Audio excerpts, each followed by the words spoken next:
السلام علیکم ورحمۃ اللہ۔ ہمارے احباب بار بار یہ سوال کر رہے ہیں کہ موجودہ جو تکفیری گروپ ہے تحریر الشام، جنہوں نے تقریباً سارے سوریہ پر قبضہ کر لیا اور دمشق میں بھی داخل ہو گئے ہیں، اور بشار اسد کی حکومت جو ہے وہ ختم ہو چکی، اور سوریہ کا نیا حاکم جو ہے وہ ابو محمد جولانی، جس کا اصلی نام احمد حسین الشرح، آیا یہ وہی سفیانی تو نہیں؟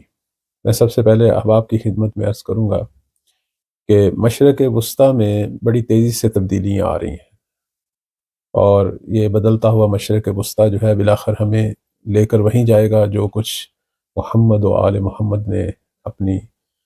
احادیث میں بیان کیا، اور ہم آہستہ آہستہ جا اسی طرف رہے ہیں۔ لیکن آیا یہ موجودہ جو انقلاب آیا ہے سوریہ میں، اس کا سفیانی سے تعلق ہے یا نہیں؟ اس کے لیے ضروری ہے کہ ہم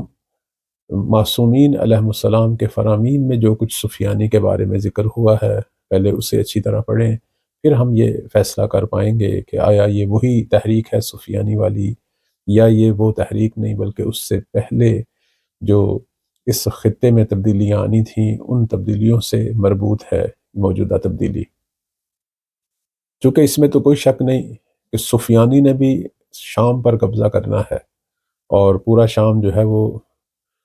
اس کے ماتحت آئے گا، اور پورا شام جو ہے وہ اس کے کنٹرول میں ہوگا۔ لیکن یہ سفیانی صرف شام کی حد تک تو نہیں رہے گا، اس نے عراق پہ، اردن پہ، فلسطین پہ جو ہے وہ حملے کرنے ہیں، اور پھر اس کے لشکر جو ہے وہ حجاز تک جانے ہیں۔ آیا یہ احمد الشرح ابو محمد جولانی یہ وہی سفیانی ہے یا نہیں؟ اس حوالے سے سب سے پہلے ہم مختصر سا اس کا جائزہ لیں گے کہ ابو محمد جولانی جو 45 سال کا ہے اور یہ سعودی عرب میں پیدا ہوا، اصل میں یہ لوگ جو ہیں وہ سوریہ سے ہیں۔ جولانی چونکہ جولان کا جو علاقہ ہے وہ سوریہ سے ہے، اور یہ اس سے پہلے القاعدہ میں بھی رہا ہے، اور داعش کا جو لشکر ہے اس سے بھی منسلک رہا ہے۔ اسی طرح النصرہ، یہ وہی تکفیری گروپ جو چند سال پہلے جنہوں نے بہت زیادہ ہنگامے کیے سوریہ میں اور عراق میں، یہ اسی تکفیری گروپ سے بھی منسلک رہا ہے، اور یہ وہی شخص ہے کہ جس کی امریکہ نے جو ہے سر کی قیمت بھی رکھی ہوئی تھی، اور یہ کچھ عرصہ جو ہے وہ امریکی زندانوں میں بھی رہا ہے عراق کے اندر۔ بالآخر یہ معلوم ہے کہ یہ کون ہے، اور اس وقت جو ہے اس نے بظاہر جو ہے اپنا رابطہ القاعدہ سے اور داعش سے توڑ لیا ہے، اور اپنے آپ کو تحریر الشام جو ہے ایک تحریک اس کے سربراہ کے طور پر پیش کیا ہے۔ اور پہلے داعش کے زمانے میں جو ابو محمد جولانی تھا اور موجودہ جو ابو محمد جولانی ہے، اس میں بڑا فرق ہے۔ پہلے یہ بہت زیادہ خونخوار اور جنایت کار تھا، اور اس وقت جو ہے اپنے چہرے کو ایک سیاسی حوالے سے اب جو ہے اپنا چہرہ جو ہے کافی مختلف اور پہلے کی نسبت بہتر پیش کر رہا ہے۔ جیسے آپ افغانستان میں پہلے والی طالبان اور موجودہ طالبان میں فرق محسوس کر رہے ہیں، یہ بھی تقریباً اسی طرح کی جو ہے وہ سیاست جو ہے اور اسی طرح کے رویے کا اظہار کرنا چاہتا ہے۔ اس نے اپنے انٹرویو میں اور مختلف جو اس کے بیانات ہیں اس میں اس نے واضح کیا کہ ہم نے کسی ملت یا کسی مکتب کو قتل عام نہیں کرنا، یعنی فرقہ وارانہ جنگ نہیں کرنی، اور مقامات مقدسہ کو نقصان نہیں پہنچانا، اپنے کسی ہمسائے کو تنگ نہیں کرنا۔ صرف اور صرف ہم جو ہیں وہ بشار اسد، یہ جو شاہی خاندان ہے، اس کی حکومت کو ختم کرنا چاہتے ہیں، اور ملک کو جو ہے وہ آزاد کرنا چاہتے ہیں خاندان سے۔ اور اس کے ساتھ جو ہے وہ 30 سے زیادہ مختلف قسم کے گروپ ہیں، جن میں سے بعض گروپ جو ہیں وہ غیر دینی ہیں، لبرل ٹائپ ہیں،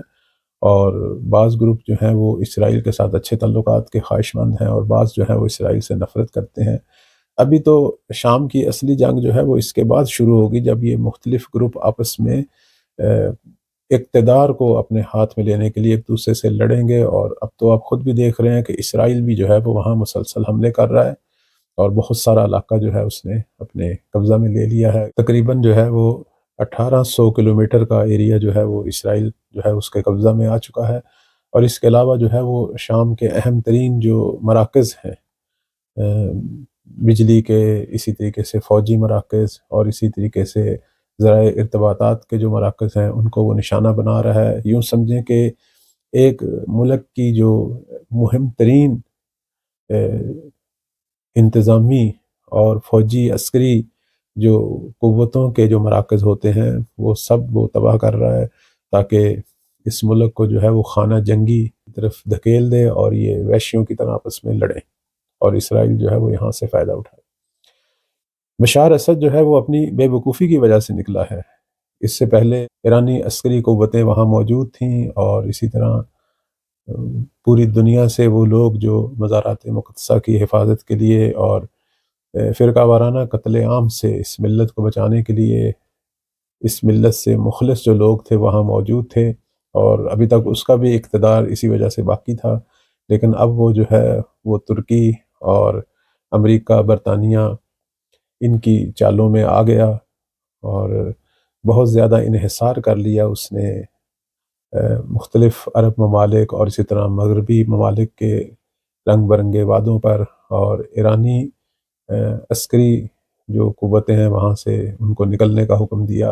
اور حتیٰ کہ 2 دن پہلے تک ایرانی جو ماہرین ہیں جو بیان کر رہے ہیں کہ ہم نے کوشش کی بشار اسد کی حکومت کو کافی حد تک قائل کرنے کی کہ آپ ہم سے مدد مانگیں رسمی طور پر،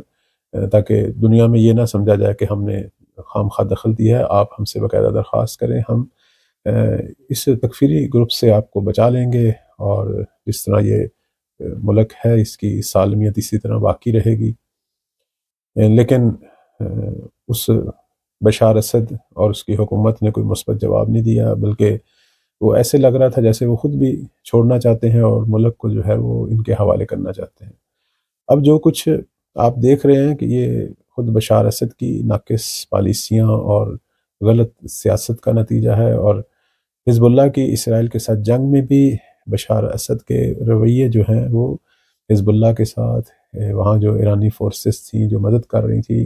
حزب اللہ کی، ان کے ساتھ جو ہے کوئی اچھے اور مثبت رویے نہیں تھے، بلکہ اسی دوران اس نے کچھ عرب ممالک کے اور مغربی ممالک کے کہنے پر تمام ایرانی جو فورسز ہیں ان کو نکلنے کا حکم بھی دیا۔ اور اب جو ہے موجودہ جو صورتحال ہے آپ خود دیکھ رہے ہیں کہ یہ ایک بہت بڑی سازش ہے، امریکہ، برطانیہ، اسرائیل اور اس میں ترکی جو ہے وہ استعمال ہو رہا ہے۔ اس سازش کا نتیجہ کیا نکلے گا؟ کچھ حصے پر اسرائیل قبضہ کر لے گا شام کے، اور باقی جو حصے ہیں وہ مختلف سلطنتوں کی شکل میں، کیونکہ مختلف پارٹیاں ہیں جنہوں نے یہ تحریک چلائی تھی بشار اسد کے خلاف، اور اس کا نتیجہ جو ہے وہ سوریہ جو ہے وہ ہو سکتا ہے کئی ٹکڑوں میں تقسیم ہو، اور اگر نہیں بھی ہوگا تو موجودہ جو جولانی کی جو حکومت ہے یہ مسلسل جو ہے آپس میں مختلف دیگر جو گروپس ہیں ان کے ساتھ خانہ جنگی والی کیفیت میں رہے گی۔ ابھی تک تو یہی کہہ رہے ہیں کہ ہم مزارات مقدسہ کا احترام رکھیں گے اور کسی فرقے کا قتل عام نہیں کریں گے، اور بظاہر محسوس ہو رہا ہے کہ ایسا ہی ہوگا، لیکن دیکھیں بعد میں کیا ہوتا ہے۔ اگر ان کے رویے تبدیل ہوں گے تو اور بھی بہت سارے پھر ممالک کے رویے تبدیل ہوں گے جن کو انہوں نے وعدے دیے تھے کہ ہم کوئی ایسا کام نہیں کریں گے کہ جس سے کسی بھی مکتب کی دل آزاری ہو۔ لیکن اگر یہ باز نہیں آئیں گے تو ممکن ہے یہاں پھر بالخصوص ایران، حزب اللہ یا عراق کی حکومت جو ہے وہ خاموش نہ رہے۔ ہم ایک سلسلہ وار موضوع شروع کر رہے ہیں ابو محمد جولانی اور شام کے حوالے سے، جو ایک مناسب تجزیہ تھا وہ آپ کی خدمت میں پیش کیا، لیکن اب گفتگو جو ہے ہماری وہ سفیانی پہ ہو رہی ہے کہ آیا واقعی یہ سفیانی ہے۔ میں سب سے پہلے احادیث کی روح سے آپ کی خدمت میں سفیانی کے حوالے سے جو نکات ہمارے ائمہ نے بیان کیے ہیں وہ پیش کرتا ہوں۔ معصومین علیہ السلام فرماتے ہیں کہ سفیانی جو ہے وہ ایک سرخ رنگ کا ایک مرد ہے، جس کا چہرہ سرخ رنگ کا ہے اور آنکھیں جو ہیں وہ نیلی ہیں، اور اس کی پیشانی جو ہے وہ چوڑی ہے، چہرہ جو ہے وہ بہت زیادہ ظالمانہ ہے، اور اس کے چہرے پر جو ہے وہ آبلے یا دوسرے لفظوں میں پھوڑوں کے نشان ہیں، اور اس کی آنکھ میں ایک سفید نقطہ بھی ہے کہ جو بھی اسے دیکھے گا یہی سمجھے گا کہ یہ اندھا ہے، اور اس کے علاوہ جو ہے یہ ایسا خبیث ترین شخص ہے جس نے کبھی بھی خدا کی عبادت نہیں کی، اور یہ بنی امیہ کی اولاد ہے، اور اس کے والد کا نام اینیا یا انبسا ہے، اور اس کا اپنا نام جو ہے وہ عثمان بن انبسا کہتے ہیں سفیانی اتنا ظالم ہے کہ اس نے اپنی ہی بیوی جو کہ اس کے بچوں کی ماں ہے اسے زندہ دفن کرے گا، لیکن سفیانی جو ہے وہ اپنی تحریک شروع کرنے سے پہلے بظاہر لوگوں کو اپنا زہد دکھائے گا کہ جسے دنیا کی کوئی پرواہ نہیں، اور پرانے پھٹے ہوئے لباس پہنے گا، روٹی نمک کے ساتھ کھائے گا، اور بہت سارے جاہل لوگوں کو اپنے پیچھے لگائے گا، اور لوگ یہ سمجھیں گے کہ یہ کوئی ولی خدا ہے مثلا۔ جب اس کے کافی سارے طرفدار پیدا ہو جائیں گے اس وقت یہ ایک لشکر تشکیل دے گا اور شام کے اندر جو ہے وہ قتل و غارت جو ہے وہ شروع کرے گا، اور اس وقت شام میں مختلف لشکر جو ہیں وہ آپس میں جنگ کر رہے ہوں گے، یہ سب کے ساتھ لڑے گا اور فتح پالے گا۔ سفیانی کی تحریک کا آغاز جو ہے وہ ماہ رجب سے شروع ہوگا، اور وادی یابس سے اس کا آغاز ہوگا۔ وادی یابس کون سی وادی ہے؟ کیسی سرزمی ہے جو خشک ہے، جہاں کوئی درخت کوئی نباتات نہیں، اور یہ اردن اور سوریا کے سرحدی علاقوں میں وادی یابس معروف جگہ ہے، اور اس کا جو نعرہ ہوگا وہ یہ ہوگا کہ یا رب یا رب یا رب ثم النار۔ اور اس کی تحریک جب شروع ہوگی اس وقت جو ہے دمشق کے جنوبی سائڈ پہ ایک گاؤں ہوگا جسے جابیہ کہتے ہیں، وہ گاؤں جو ہے وہ زمین میں دھس جائے گا، اور شروع میں جب یہ مختلف جو سرزمین شام میں گروہ ہوں گے جو لڑ رہے ہوں گے ان کے سب یہ لڑے گا، اس وقت یہ شیعوں کو کچھ نہیں کہے گا، لیکن بعد میں اس کی شیعہ دشمنی جو ہے وہ سامنے آئے گی۔ امام صادق علیہ السلام سے پوچھا گیا کہ جب سفیانی خروج کرے گا تو ہم کیا کریں؟ فرمایا کہ مرد اپنا چہرہ چھپائیں، چونکہ وہ تمہارے بچوں اور تمہاری خواتین کے لیے کوئی مصیبت کا باعث نہیں بنے گا، اور سفیانی 5 شہروں پہ مسلط ہوگا، اور تم جو ہے اس وقت اپنے زمانے کے امام کی طرف جو ہے وہ حرکت میں آنا، اور پھر کافر جو ہیں وہ ایک دوسرے کو اتنا ماریں گے یہاں تک کہ سفیانی سب پر غلبہ پیدا کر لے گا، اور سفیانی کی حکومت اس وقت شروع ہوگی جب وہ 5 اہم نقطوں پر قبضہ کرے گا، جن میں سے 2 نقطے فلسطین اور اردن ہیں جو کہ علیحدہ علیحدہ 2 ملک ہیں، اور 3 نقطے خود سوریہ میں ہیں، دمشق، کنسرین اور حمص۔ اس کے بعد ہماری روایات کے اندر سفیانی کی جنایات کا ذکر ہے کہ انشاءاللہ ہم اس موضوع کو آگے بڑھائیں گے، مزید بھی معلومات جو ہیں اس موضوع پر آپ کی خدمت میں پیش کریں گے، لیکن جو روایات ابھی میں نے آپ کی خدمت میں بیان کی اس کے مطابق جو ہے ابو محمد جولانی جو ہے وہ سفیانی نہیں ہے، چونکہ سفیانی کے جو ظاہری جو چہرے کے اعتبار سے جو علامات بیان ہوئیں، اسی طرح ماہ رجب میں اس کے خروج کا آغاز اور وادی یابس سے، اور اسی طرح جو ہے سفیانی سے پہلے کئی وہاں لشکروں کی جنگ جسے ہم احادیث میں جنگ کرکیسیہ کہتے ہیں، اور تورات اور انجیل کی روح سے ارمگڈون اسے کہتے ہیں، وہ اس سے پہلے وہاں واقع ہو رہی ہوگی، یعنی کافر کافروں سے لڑ رہے ہوں گے، اور سفیانی جو ہے وہ ان سب کو شکست دے گا اور خود ان 5 نقطوں پر اپنی حکومت کا آغاز کرے گا، یعنی جو اصلی سفیانی ہے وہ موجودہ سوریہ کے علاوہ جو ہے وہ فلسطین اور اردن پر بھی اپنا قبضہ کرے گا، اور پھر وہ 2 لشکر تشکیل دے گا، اور ایک لشکر جو ہے وہ عراق کی طرف بڑھے گا اور ایک مکہ مدینہ کی طرف۔ انشاءاللہ میں اس موضوع کو آگے بیان کروں گا مزید بھی، لیکن اب اپنے احباب کے لیے یہ واضح کرنا چاہتا ہوں کہ ابو محمد جولانی کے اندر کوئی بھی سفیانی والی خصوصیت یا اس کے جو لشکر ہے اس کے اندر بھی وہ خصوصیات جو سفیانی کے فوج یا اس کے گروہ میں ہیں وہ ہم نہیں دیکھ رہے۔ اس میں کوئی شک نہیں کہ اسی جگہ سے، شام سے ہی یا اردن یا فلسطین، انہی جگہوں سے ہی سفیانی نے نکلنا ہے، لیکن وہ کب آئے گا وہ خدا کو معلوم ہے، اور ہم آہستہ آہستہ اسی طرف بڑھ رہے ہیں۔ مشرق وسطیٰ بڑی تیزی سے مختلف تبدیلیوں کا شکار ہے، اور جب اس سے پہلے داعش آئی تھی اس وقت بھی ہمارے بعض لوگ جو ہیں اسے سفیانی قرار دے رہے تھے، ابو بکر بغدادی کو، البتہ اس کے اندر زیادہ علامات تھیں چونکہ وہ سوریہ سے ہٹ کر عراق میں بھی آ چکا تھا، لیکن اس وقت بھی ہم نے یہ کہا تھا کہ یہ وہ سفیانی نہیں ہے، اور نہ اس کے لشکر میں وہ خصوصیات ہیں جو کچھ ہم محمد وآل محمد کے فرامین سے دقیق انداز سے پڑھ رہے ہیں۔ ابھی تک سفیانی ظاہر نہیں ہوا، ہاں جیسے کہ بڑی لہر سے پہلے چھوٹی چھوٹی کئی لہریں پیدا ہوتی ہیں، یہ اس سے پہلے والے گروہ ہیں جو ہو سکتا ہے سفیانی کی ہی راہ کو ہموار کر رہے ہوں، آخر میں اسی نے آنا ہے۔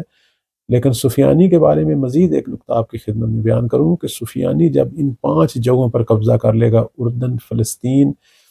دمشق، کنسرین اور حمص، ان 5 جگہوں پر جب اس کا قبضہ مکمل ہو جائے گا پھر اس کی حکومت کا آغاز ہوگا، اور اس کی حکومت کے 6 ماہ یا 9 ماہ بعد امام زمان اجل اللہ فرج الشریف کا ظہور ہے۔ اور مزید ایک نکتہ وہ یہ ہے کہ جس دن سفیانی خروج کرے گا اسی دن یمنی اور خراسانی بھی خروج کریں گے۔